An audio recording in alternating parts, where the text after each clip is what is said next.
प्रिय विद्यार्थियों नमस्कार। आज हम बेटा बात करते हैं 12th फिजिक्स के फर्स्ट चैप्टर विद्युत आवेश एवं क्षेत्र की। देखो ये चैप्टर है वो स्थिर वैद्युतिकी के अंतर्गत आता है। स्थिर वैद्युतिकी मतलब इलेक्ट्रोस्टैटिक्स।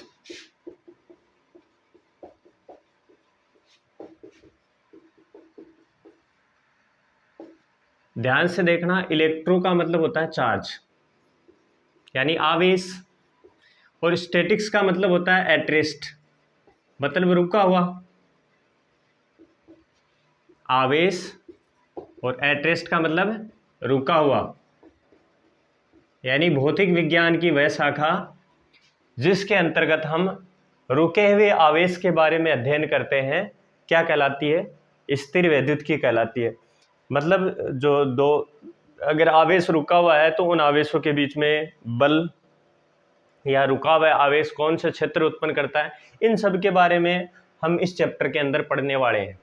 ठीक है, अब देखो ये आवेश क्या चीज होती होगी?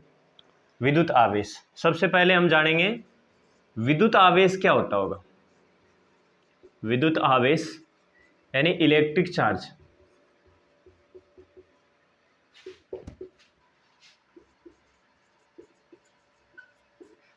किसी ने देखा है विद्युत आवेश? कहीं मिला होगा आपको विद्युत आवेश? तो देखो बेटा, विद्युत आवेश को हमने दैनिक जीवन के अंदर कई बार इनको देखा है।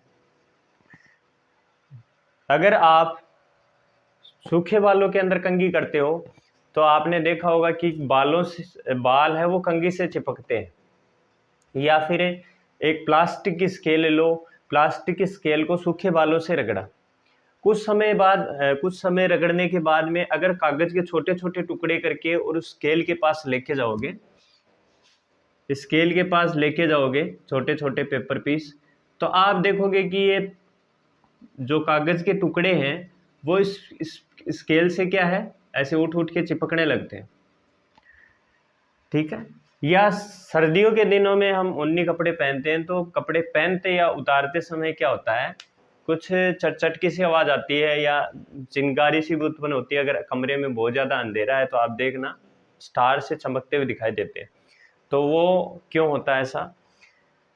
इसके अलावा अगर मान लो अपन किसी जो बैलून होता है उसको ऐसे सूखे बालों से रगड़ते हैं और फिर अपने जो हाथ के जो रोम होते हैं, बाल होते हैं, उनके पास नजदीक लेके जाते हैं तो आपने देखा होगा ये बाल उससे आकर्षित होते हैं।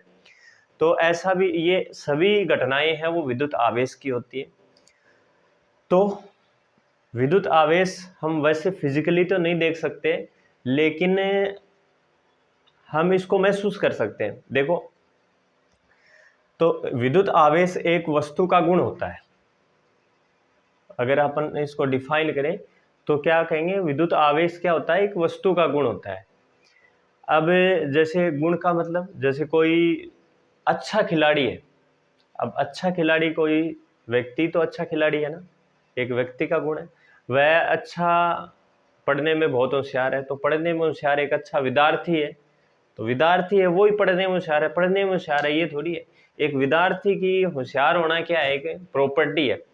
वैसे ही जो आवेश है ना वो भी एक किसी वस्तु की क्या है, किसी वस्तु की प्रॉपर्टी है, किसी वस्तु का गुण है, जिसके कारण वो अन्य वस्तुओं को आकर्षित करे या प्रतिकर्षित करे। तो हम कह देंगे उस वस्तु के अंदर कैसा गुण है? विद्युत आवेश का गुण है। अरे कोई विद्यार्थी है वो बहुत होशियार है, होशियार होने आपको कैसे पता चलेगा? वो पढ़ाई के अंदर होशियार है, उसके अच्छे मार्क्स क्लास के अंदर आते हैं तो हम मान लेते हैं कि वो होशियार है, उसके मार्क्स देख के हम उसकी इंटेलिजेंस का पता लगाते हैं। वैसे ही विद्युत आवेश का हम कैसे पता लगाएंगे कि इस वस्तु के अंदर आवेश है कि नहीं है? ये मेरे पास मार्कर है, इसके ऊपर आवेश है कि नहीं है, हमें इसका कैसे पता चलेगा? तो अगर ये कोई दूसरी वस्तु को अट्रैक्ट या रिपल कर रहा है, जैसे मैं ऐसे लेके जाऊंगा तो जो मेरे हाथ के जो रोम है अगर वो इनसे आकर्षित हो रहे हैं तो कह देंगे इसके अंदर क्यों आकर्षित हो रहे हैं? क्योंकि इसके अंदर एक गुण है, जिस गुण को हम क्या बोलते हैं? विद्युत आवेश बोलते हैं, जिसके कारण ये आकर्षित हो रहा है, बालों को आकर्षित कर रहा है। या मान लो हम कोई स्केल लें और स्केल को सूखे बालों से रगड़े और रगड़कर हम कागज के टुकड़ों के पास लेके जाएं या अपने हाथ के बालों के पास लेके जाएं, तो ये क्या है, इनसे चिपकते हैं। तो हम कह देंगे कि उस प्लास्टिक की स्केल के अंदर क्या है, एक गुण है, उस गुण को हम क्या बोलते हैं, विद्युत आवेश बोलते हैं। तो इसकी परिभाषा कैसे बनाएंगे, किसी वस्तु का वह गुण जिसके कारण वह अन्य वस्तुओं को आकर्षित या प्रतिकर्षित करती है, क्या कहलाता है, विद्युत आवेश कहलाता है। मेरी बात समझ गए होंगे कि विद्युत आवेश होता है वो एक वस्तु का गुण होता है, बिना किसी वस्तु के आवेश हो ही नहीं सकता। कोई ना कोई द्रव्यमान का होना जरूरी है, कुछ ना कुछ द्रव्यमान होगा तो उस पर आवेश होगा, अदरवाइज आवेश पॉसिबल नहीं है। एक किसी वस्तु का ही गुण होता है जिसके कारण वह अन्य वस्तुओं को आकर्षित या प्रतिकर्षित करती है, क्या कहलाता है, विद्युत आवेश कहलाता है। हमने ये देख लिया है कि विद्युत आवेश किसी वस्तु का गुण होता है जिसके कारण वह अन्य वस्तुओं को आकर्षित या प्रतिकर्षित करती है। लेकिन अब बात ये आती है कि किसी वस्तु के अंदर आवेश क्यों आ जाता है ना। कोई विद्यार्थी होशियार कब होता है, जब वो अच्छे से पढ़ाई करता है तब वो होशियार बनता है ना, इंटेलिजेंट। तो ये आवेश कैसे आ जाता है, तो देखो बेटा, आवेशन का कारण होता है घर्षण। आवेशन का कारण, आवेशन का कारण क्या होता है, घर्षण। घर्षण आवेशन का कारण होता है, कोई वस्तु घर्षण के कारण आवेशित होती है। अब इसको समझने के लिए हम एक एग्जाम्पल लेते हैं। देखो, सूखे बालों में कंघी करते हैं, ये एग्जाम्पल लेते हैं, सूखे बाल और ये कंघी।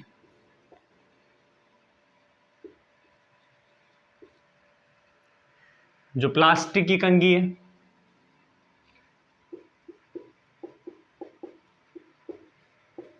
देखो बेटा, सूखे बाल और प्लास्टिक की कंघी। जब बालों के अंदर कंघी करते हैं बार बार, तो आपको पता है इनके बीच में घर्षण होता है। बाल और कंघी के बीच में क्या होगा, घर्षण होगा, और घर्षण के कारण क्या उत्पन्न होती है, उसमें ऊर्जा उत्पन्न होती है, यानी दोनों गर्म हो जाते हैं। जब आप हाथों को दोनों ऐसे बार बार घर्षण कराओगे तो क्या अपने हाथ गर्म हो जाते हैं, वैसे ही इनके बीच में कंघी बालों में बार बार कंघी करोगे तो ये गर्म हो जाते हैं, मतलब उसमें ऊर्जा मिलती है। अब उसमें ऊर्जा का होता है क्या, देखो, अगर बालों, कोई भी पदार्थ होता है उसकी सबसे छोटी इकाई क्या होती है, परमाणु। वैसे ही मान लो ये बाल है, तो एक बाल का परमाणु बनाता हूँ जिसमें नाभिक में प्रोटॉन न्यूट्रॉन होते हैं, और कक्षाओं में क्या चक्कर लगाते रहते हैं, इलेक्ट्रॉन चक्कर लगाते रहते हैं। ठीक है, इनके कक्षाओं में इलेक्ट्रॉन चक्कर लगाते रहते हैं। देखो इलेक्ट्रॉन कितने भरे जाते हैं, ये आप यहाँ ज़्यादा दिमाग लगाने की ज़रूरत नहीं है, हम तो केवल इलेक्ट्रॉन कैसे निकलेंगे और किसी वस्तु के पास कैसे जाएंगे वो केवल अध्ययन करने वाले। अच्छा, प्लास्टिक का कंघा है, तो ये प्लास्टिक के परमाणु से मिलकर बना है। ये नाभिक हो गया, इनकी कक्षाओं में क्या रहते हैं, इलेक्ट्रॉन चक्कर लगाते रहते हैं। क्लियर है। अब देखिए, ध्यान देना बेटा कि जब इनके बीच में घर्षण होता है तो आपको पता है उसमें ऊर्जा उत्पन्न होती है। ये उसमें ऊर्जा इस परमाणु की कक्षा के जो इलेक्ट्रॉन है उनको मिलती है। ठीक है, अब इनकी जो ऊर्जा होती है वो नेगेटिव ऊर्जा होती है, जिसके कारण ये इसके नाभिक से बंधे रहते हैं। लेकिन जैसे जैसे इनकी ऊर्जा हम बढ़ाएंगे और बढ़ती बढ़ती बढ़ती, और किसके पास जैसे ही जीरो हो जाती है इसकी ऊर्जा, है ना, इसके पास मान लो नेगेटिव ऊर्जा होती है, सपोज करो फॉर एग्जांपल -10 जूल ऊर्जा है इसकी, है ना। अब जब तक ये 10 जूल ऊर्जा, इसकी ऊर्जा जीरो नहीं हो जाती, तब तक ये इसको छोड़ के जाने वाले कहीं नहीं है। तो अब इनको जैसे जैसे ऊर्जा देंगे, ऊर्जा किसके थ्रू दे रहे हैं, हम घर्षण करवा रहे हैं। बार बार कंघी को बालों में करेंगे तो घर्षण होगा, जिसके कारण उसमें ऊर्जा उत्पन्न होती है, और वो उसमें ऊर्जा इन इलेक्ट्रॉनों को मिलती है, जिसके कारण ये जो इसकी पहले से ऊर्जा थी, जो ऋणात्मक ऊर्जा थी, जिसके कारण इलेक्ट्रॉन इसकी कक्षा को नहीं छोड़ रहा था, अब ये ऊर्जा धीरे धीरे कम होती होती क्या होगी, मान लो 9 जूल 8 जूल, इसको जैसे जैसे ऊर्जा देंगे ना प्लस में, ये ऊर्जा घटती घटती क्या हो जाएगी, एक स्थिति ऐसी आ जाएगी, जीरो हो जाएगी। अब जैसे ही इसकी ऊर्जा जीरो हो जाती है चक्कर लगाते हुए इलेक्ट्रॉनों की, तो ये इसकी कक्षा को छोड़ सकते हैं। ठीक है, तो देखो तापीय ऊर्जा सीधा सीधा आप देख लेना, जब आपस में घर्षण होता है तो घर्षण के कारण इसको ऊर्जा मिलती है, ऊर्जा के कारण इनकी गतिज ऊर्जा बढ़े, यानी इस वेग बढ़ता है। इलेक्ट्रॉन का क्या बढ़ता है, देखो एक चक्कर, जितने समय में एक चक्कर लगाते हैं इलेक्ट्रॉन अपनी कक्षा में, वो समय नहीं बढ़ेगा, वो समय हमेशा नियत रहता है। अब इनका वेग बढ़ गया, इनके पास ज्यादा ऊर्जा आ गई, इसका मतलब वेग बढ़ गया और समय उतना ही रहेगा। तो अब क्या करेगा, अगर ये इसी का पाथ में चक्कर लगाए तो वो तो जल्दी आ जाएगा, समय घट जाएगा, जबकि समय घटता नहीं है। समय कक्षा में चक्कर लगाते हुए, परमाणु की कक्षा में चक्कर लगाते हुए इलेक्ट्रॉन का समय नियत रहता है। तो इसका मतलब ये अपना पाथ बढ़ाएगा, ये इलेक्ट्रॉन क्या करेगा, अपना पाथ बढ़ाएगा। अब ये थोड़ा ऐसे, फिर और पाथ बढ़ जाएगा, फिर और पाथ बढ़ता बढ़ता ये क्या है, नाभिक से दूर होता जाएगा।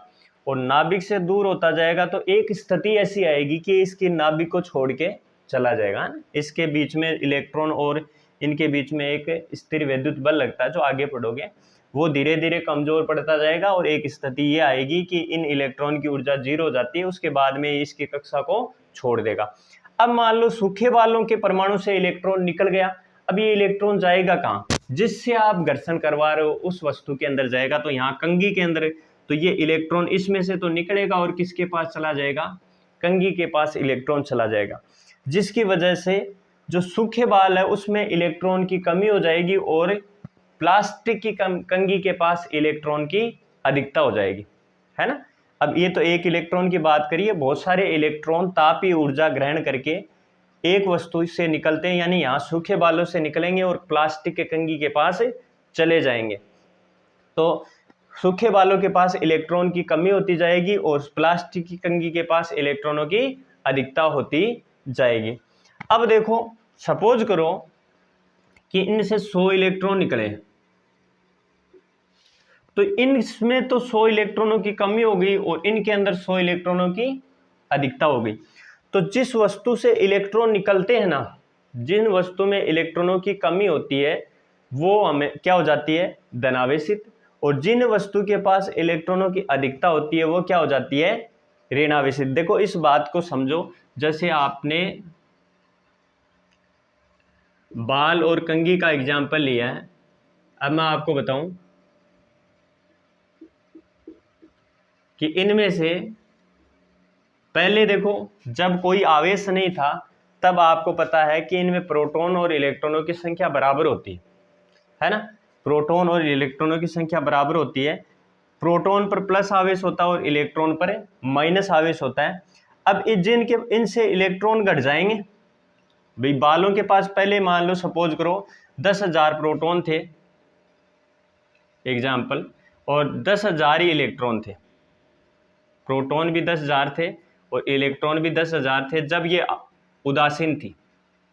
ऐसे प्लास्टिक की कंघी के पास सपोज करो 5,000 तो प्रोटॉन थे और 5,000 ही इलेक्ट्रॉन थे। ये उदासीन थी, न तो प्लस दिखा रही थी न ही माइनस आवेश दिखा रही थी, लेकिन घर्षण के कारण 1,000 इलेक्ट्रॉन बालों से निकलकर किसके पास चले गए, कंघी के पास चले गए। तो अब इसके पास अब इलेक्ट्रॉन कितने बचे हैं, इनके पास इलेक्ट्रॉन 9,000 बचे हैं और इनके पास इलेक्ट्रॉन कितने आ गए, इनके पास बेटा 1,000 इलेक्ट्रॉन और आ गए, इसके पास 6,000 इलेक्ट्रॉन आ गए। प्रोटॉन पर प्लस आवेश होता है, इलेक्ट्रॉन पर माइनस आवेश होता है। देखो प्रोटॉन 10,000 है, इलेक्ट्रॉन 9,000 है, तो ज्यादा संख्या किसकी हुई, प्लस की ज्यादा संख्या हुई। इसलिए इस वस्तु पर यानी जो सूखे बाल है इस पे क्या ज्यादा प्रभाव किसका रहेगा, जिसकी संख्या ज्यादा है उसका प्रभाव रहेगा। इसका मतलब प्रोटोनों का प्रभाव ज्यादा रहेगा, तो इसके ऊपर तो प्लस आवेश आ जाएगा। जिसमें से इलेक्ट्रॉन निकले उस पर क्या आ जाएगा, प्लस आवेश। और जिसके पास इलेक्ट्रॉन गए, इनके पास प्रोटॉन 5,000 है लेकिन इलेक्ट्रॉन 6,000 है, अधिकता किसकी है, इलेक्ट्रॉनों की। और इलेक्ट्रॉन पर कौन सा आवेश होता है, ऋणावेश। इसके कारण ये जो प्लास्टिक का कंघा है ये ऋणावेश दर्शाएगा और सूखे बाल क्या दर्शाएंगे, धनावेश दर्शाएंगे। जिस वस्तु से इलेक्ट्रॉन निकलते हैं वो उस पर कैसा आवेश आ जाता है, धनावेश। जिस वस्तु के पास इलेक्ट्रॉन जाते हैं उस पर कैसा आवेश आएगा, ऋणावेश। मतलब जो इलेक्ट्रॉन दान करता है, दान कौन करता है, धनी आदमी, और ग्रहण कौन करता है, भिखारी, ऋणी। तो दान देने वाला धनी मतलब धनावेश, जिससे इलेक्ट्रॉन जो दान देता है वो धनात्मक आवेशित हो जाता है, और जो इलेक्ट्रॉन ग्रहण करता है वो ऋणात्मक आवेशित हो जाता है। यहां तक मेरी बात समझ में आ गई कि वस्तु कब धनावेशित होती है? जब उनमें से इलेक्ट्रॉन निकलते हैं तो वो धनावेशित हो जाती है, और जो वस्तु इलेक्ट्रॉन ग्रहण करती है वो क्या हो जाती है? ऋणावेशित हो जाती है। समझ गए होंगे। अब देखो, आपने पढ़ा है कि उदासीन वस्तु जब होती है तो उसके पास नंबर ऑफ प्रोटॉन, यानी प्रोटॉनों की संख्या बराबर नंबर ऑफ इलेक्ट्रॉन, इलेक्ट्रॉनों की संख्या, ये दोनों बराबर होते हैं तो न तो प्लस का प्रभाव दिखाती है और न ही माइनस का प्रभाव दिखाती है ना। आवेश आपने ये पता लगा लिया कि जब आप दो वस्तुओं को आपस में रगड़ते हैं तो एक से इलेक्ट्रॉन निकलते हैं और दूसरी में इलेक्ट्रॉन चले जाते हैं। जिस वस्तु से इलेक्ट्रॉन निकलते हैं वो क्या हो जाती है? धनावेशित, और जिस वस्तु के पास इलेक्ट्रॉन जाते हैं वो क्या हो जाती है? ऋणावेशित हो जाती है। तो आवेश कितने प्रकार के हुए? आपके पास दो ही तो टाइप आए हैं, एक तो धनावेश और दूसरा ऋणावेश। कितने प्रकार के होते हैं? आवेश दो प्रकार के होते हैं। कौन कौन से? एक तो आया धनावेश, और दूसरा धनावेश कब होता है? वस्तु में इलेक्ट्रॉनों की कमी के कारण, और इनका आवेश का परिमाण कितना होता है? एक इलेक्ट्रॉन पर कितना आवेश होता है? एक इलेक्ट्रॉन पर बेटा माइनस का 1.6 गुणा 10 की पावर माइनस 19 कूलाम आवेश होता है। दूसरा है ऋणावेश, दूसरा आवेश है ऋणावेश। ऋणावेश कब आता है? वस्तु में इलेक्ट्रॉनों की अधिकता के कारण, वस्तु में इलेक्ट्रॉनों की अधिकता के कारण ऋणावेश आता है। और प्रोटॉन पर कितना आवेश होता है? 1.6 गुणा 10 की पावर माइनस 19 कूलाम आवेश होता है, और ये प्लस का होता है। ठीक है। अब देखो बेटा, आवेश दो प्रकार के होते हैं, एक धनावेश होता है और दूसरा ऋणावेश होता है। अब हम बात कर रहे थे कि वस्तु उदासीन है तो उसके पास प्रोटॉनों की संख्या और इलेक्ट्रॉनों की संख्या बराबर है। अगर मान लो वस्तु धनावेशित है, वस्तु क्या है? धनावेशित। धनावेशित है तो इनके पास कौन अधिक है? आपको पता है इलेक्ट्रॉन इसमें से निकल जाते हैं तो ज्यादा कौन रह गए? प्रोटॉनों की संख्या। Number of proton greater than number of electron. प्रोटॉनों की संख्या है वो इलेक्ट्रॉनों की संख्या से ज्यादा होती है। और अगर वस्तु ऋणावेशित है, ऋणावेशित है तो इसके पास, मैंने कहा था कि ऋणावेशित वस्तु कब होती है? जब इसके पास इलेक्ट्रॉन आते हैं। तो number of electron greater than number of proton. ठीक है। उदासीन कब होती है? जब प्रोटॉन इलेक्ट्रॉनों की संख्या बराबर होती है। धनावेशित कब होती है? प्रोटॉनों की संख्या ज्यादा होती है इलेक्ट्रॉनों से। ऋणावेशित कब होती है? इलेक्ट्रॉनों की संख्या प्रोटॉनों की संख्या से ज्यादा होती है। अब देखो, यहां से कई सवाल बनते हैं। पहला सवाल ये ही हो जाता है कि किसी वस्तु के आवेशित होने के लिए कौन उत्तरदायी है? किसी वस्तु के आवेशित होने के लिए कौन उत्तरदायी है? बताइए, कौन जिम्मेदार है?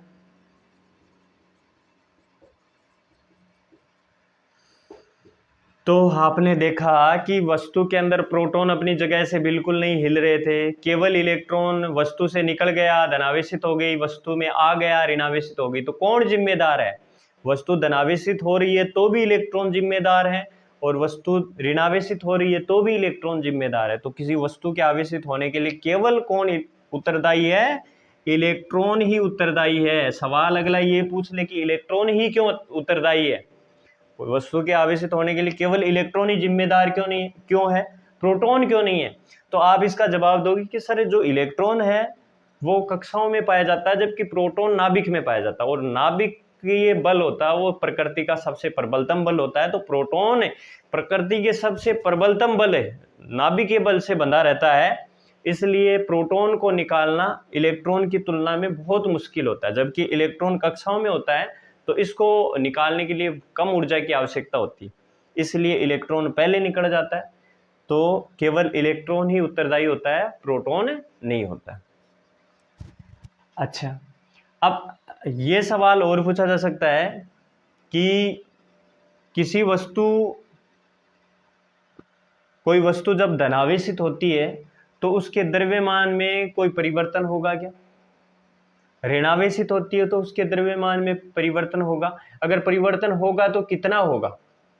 तो जब कोई वस्तु धनावेशित होती है, ध्यान देना, जब कोई वस्तु धनावेशित होती है तो इसका द्रव्यमान में परिवर्तन होगा। क्यों होगा? क्योंकि इलेक्ट्रॉन निकले। क्या निकले? धनावेशित वस्तु हुई। कब हुई? जब इनमें से इलेक्ट्रॉन निकले तब ये धनावेशित हुई, है ना। तो इलेक्ट्रॉन का द्रव्यमान होता है 9.1 इंटू 10⁻31 kg। मान लो एक इलेक्ट्रॉन इसमें से निकले, एक इलेक्ट्रॉन निकला तो इतना द्रव्यमान इसका कम हो गया, घट गया, इलेक्ट्रॉन बाहर निकल गया ना। अगर मान लो 100 इलेक्ट्रॉन इसमें से निकले तो कितना? एक इलेक्ट्रॉन का द्रव्यमान इतना इंटू 100 कर देंगे। तो इसका मतलब कोई वस्तु धनावेशित होती है तो उसका द्रव्यमान घटेगा। और अच्छा, ये इलेक्ट्रॉन ही ऋणावेशित वस्तु के पास जाते हैं, तो जब कोई वस्तु ऋणावेशित होती है तो उसके द्रव्यमान में वृद्धि होगी। क्या समझे?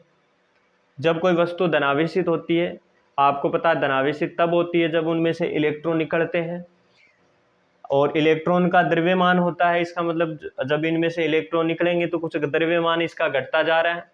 किसी वस्तु ऋणावेशित होती है, इसका मतलब उसके पास इलेक्ट्रॉन आ रहे हैं, और ऋणावेशित कब होती है? ऋणावेशित इनके पास इलेक्ट्रॉन आ रहे हैं तब होती है, इसका मतलब इसका द्रव्यमान बढ़ रहा है। द्रव्यमान में कितना परिवर्तन होगा? तो उसके लिए मैं एक सूत्र बना दूं यहाँ पे, द्रव्यमान में परिवर्तन। देखो बेटा, अगर हम द्रव्यमान में परिवर्तन को डेल्टा एम से डिनोट करें, ध्यान देना, ज्यादा कुछ है नहीं, यानी कितने इलेक्ट्रॉन निकाले गए, नंबर ऑफ इलेक्ट्रॉन यानी एन, और एक इलेक्ट्रॉन का द्रव्यमान मतलब M E, N M E. N, यदि किसी वस्तु से 100 इलेक्ट्रॉन निकाले गए तो द्रव्यमान में परिवर्तन होगा 100 गुणा एम ई का मतलब एक इलेक्ट्रॉन का द्रव्यमान 9.1 गुणा 10⁻31।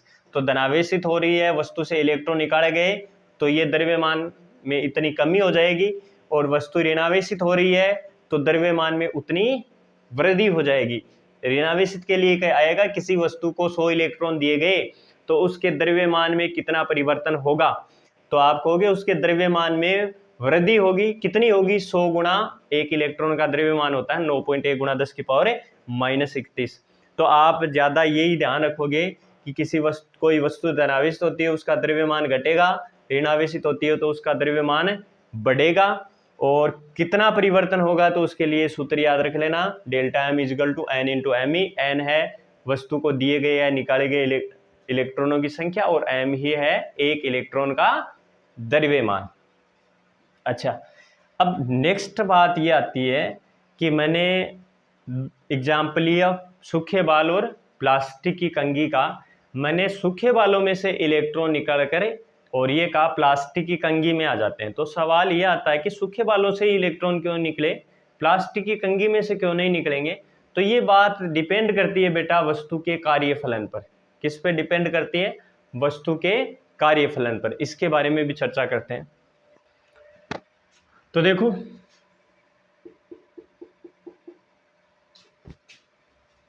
ये फिर एग्जाम्पल लेते हैं सूखे बाल और प्लास्टिक की कंघी का। अब हम ये समझने का प्रयास करेंगे कि बालों से इलेक्ट्रॉन क्यों निकलते हैं, कंघी से क्यों नहीं निकलते हैं। तो देखो, आपने ध्यान दिया होगा, आप इनकी कक्षाओं को नोटिस की होगी। इसमें मैंने 3 कक्षाएं बनाई, बाकी इसमें कितनी कक्षाएं होती है ये प्रॉपर नहीं है, ये तो मैंने एक एग्जाम्पल लिया है।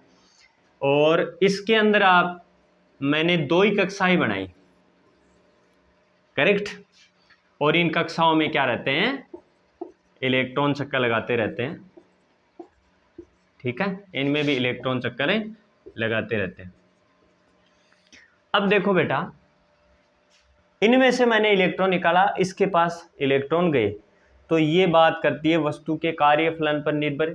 तो जिस पदार्थ के परमाणु में ज्यादा कक्षाएं हैं उनका इलेक्ट्रॉन प्रोटॉन से नाभिक से दूरी होने के कारण इनका जो नाभिक का इन पे आकर्षण बल लगता है वो कम लगता है, और कम आकर्षण बल लगता है, इसलिए इन इलेक्ट्रॉनों को निकालना आसान हो गया। और इनमें देखो मैंने 2 ही कक्षा बनाई, तो इनका जो इलेक्ट्रॉन है वो नाभिक के ज्यादा नजदीक है, इसके कारण इस पर जो आकर्षण बल है वो ज्यादा लग रहा है, इस पर आकर्षण बल कम लग रहा है, जिसकी वजह से इन इलेक्ट्रॉनों को भी निकाल सकते हैं, लेकिन इसको निकालने के लिए ज्यादा ऊर्जा चाहिए और इसको निकालने के लिए कम ऊर्जा चाहिए, इसलिए ये इलेक्ट्रॉन पहले निकल जाता है, और जब ये इलेक्ट्रॉन निकल जाएगा तो वो इसके पास चला जाएगा। तो ये बात फिजिक्स में हम बोलते हैं, ये कार्यफलन बोलते हैं, इसको क्या बोलते हैं, कार्यफलन बोलते हैं।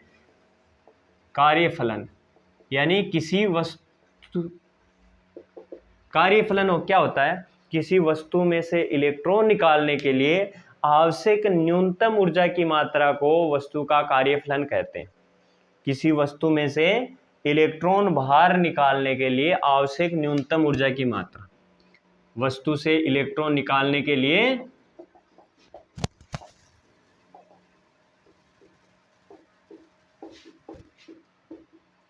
आवश्यक न्यूनतम ऊर्जा की मात्रा कार्यफलन होती है।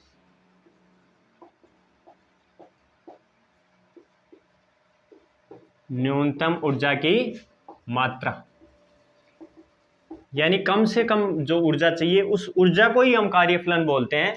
तो इनका कार्यफलन कम है और इनका कार्यफलन ज्यादा है, मतलब इनमें से इलेक्ट्रॉन निकालने के लिए कम ऊर्जा की जरूरत पड़ेगी। क्यों पड़ेगी, क्योंकि इसमें ज्यादा कक्षाएं हैं, इसलिए इनकी जो लास्ट कक्षा का जो इलेक्ट्रॉन है वो नाभिक से ज्यादा दूरी पर होने के कारण इनके बीच में जो आकर्षण बल है वो कम है, जिसकी वजह से ये आराम से निकल जाएगा। और इनमें क्या है, इनमें जो 2 कक्षाएं हैं, इसलिए ये जो इलेक्ट्रॉन है, जो बाह्यतम कक्षा का इलेक्ट्रॉन है वो नाभिक के ज्यादा नजदीक है, इसकी वजह से इसमें से इलेक्ट्रॉन निकालने के लिए ज्यादा ऊर्जा की जरूरत पड़ती है, तो इसका कार्यफलन ज्यादा हो गया, इसका कार्यफलन कम हो गया। तो इलेक्ट्रॉन हमेशा, बात याद रखना, इलेक्ट्रॉन हमेशा कम कार्यफलन वाली वस्तु से अधिक कार्यफलन वाली वस्तु की तरफ स्थानांतरित होते हैं। मैंने कहा कि इस वस्तु का कार्यफलन कम है, कम कार्यफलन है, और इसका ज्यादा कार्यफलन है, ज्यादा कार्यफलन। तो इलेक्ट्रॉन हमेशा कम कार्यफलन वाली वस्तु से अधिक कार्यफलन वाली वस्तु की तरफ स्थानांतरित होता है। इसका मतलब इलेक्ट्रॉन बालों से निकलकर कंघी के पास आया। अब देखो कार्यफलन का क्रम, कुछ कार्यफलन का क्रम मैं आपको बता दूं, बाकी तो देखो आपको ध्यान में रखना कुछ चीजें जैसे समझने के लिए। बिल्ली के फर, बिल्ली की खाल, मतलब फर, बाल होते हैं ना बिल्ली के, इनका कार्यफलन सबसे कम होता है, उससे ज्यादा सबसे कम कार्यफलन है कांच की छड़,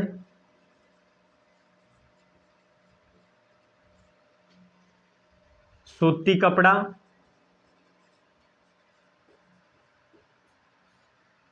रेशमी कपड़ा,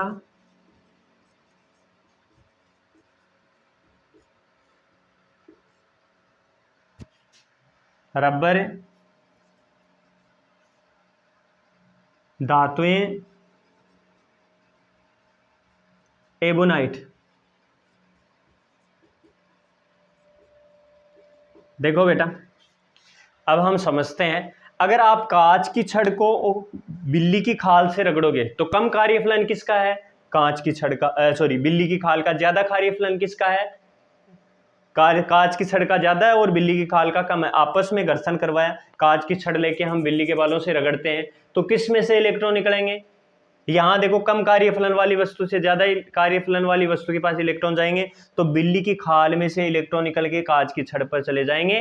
इसका मतलब बिल्ली की खाल क्या हो जाएगी, धनावेशित, और कांच की छड़ क्या हो जाएगी, ऋणावेशित हो जाएगी। लेकिन हम इसी कांच की छड़ को सूती कपड़े से रगड़ते हैं, तो आपको पता है कांच की छड़ का कार्यफलन सूती कपड़े के कार्यफलन से, कांच की छड़ का ज्यादा है, सॉरी कांच की छड़ का कम है, सूती कपड़े का कार्यफलन ज्यादा है। इसमें से कांच की छड़ में से इलेक्ट्रॉन निकल कर किसके पास आएंगे, सूती कपड़े के पास जाएंगे। इसलिए कांच की छड़ क्या हो जाएगी, धनावेशित हो जाएगी, और सूती कपड़ा ऋणावेशित। अगर इसी सूती कपड़े से एबोनाइट की छड़ रगड़ोगे तो सूती कपड़े में से इलेक्ट्रॉन निकल के एबोनाइट में जाएंगे।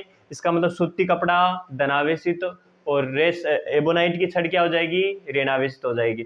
इस प्रकार हम देख सकते हैं कि कौन सी वस्तु धनावेशित होती है और कौन सी ऋणावेशित होती है। आप यही ध्यान रखना कि इलेक्ट्रॉन कम कार्यफलन वाली वस्तु से ज्यादा कार्यफलन वाली वस्तु की तरफ जाते हैं। कार्यफलन क्या होता है, वस्तु से इलेक्ट्रॉन बाहर निकालने के लिए जो न्यूनतम ऊर्जा होती है उसको ही हम क्या कहते हैं, कार्यफलन कहते हैं। तो देखो हमने आज पढ़ लिया विद्युत आवेश क्या होता है, किसी वस्तु का वह गुण जिसके कारण वह अन्य वस्तुओं को आकर्षित या प्रतिकर्षित करती है, विद्युत आवेश कहलाता है।